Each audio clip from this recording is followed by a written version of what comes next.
Mari singgah kedai saya jual roti jala.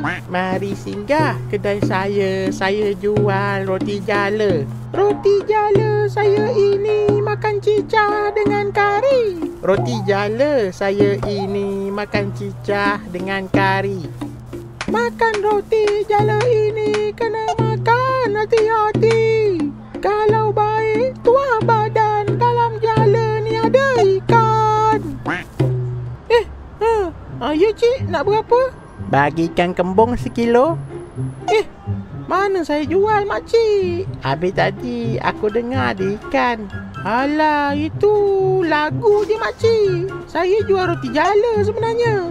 Tapi kalau makcik berkeras nak ikan juga, makcik boleh beli roti jala ni. Balik ni makcik jangan balik rumah dulu. Makcik terus pergi ke sungai. Cuba pakai jala ni. Apa benda lah. Ikan pun tak terjual. Makcik, saya tak jual ikan. Makcik.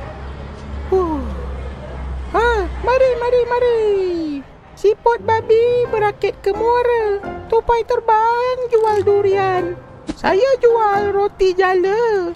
Janganlah tanya pasal ikan. Ya pakcik. Kedai jual murtabak kat mana ya? Sana pakcik. Kedai jual murtabak kat sana.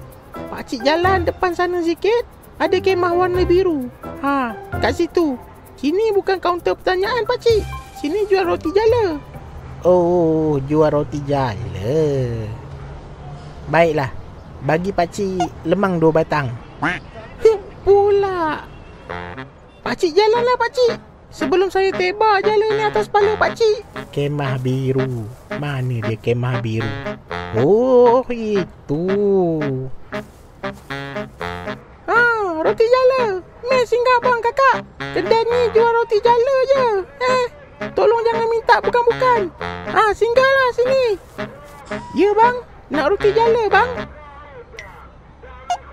Pam 3 RM10 Ya. Ini bukan sesen minyak, setan.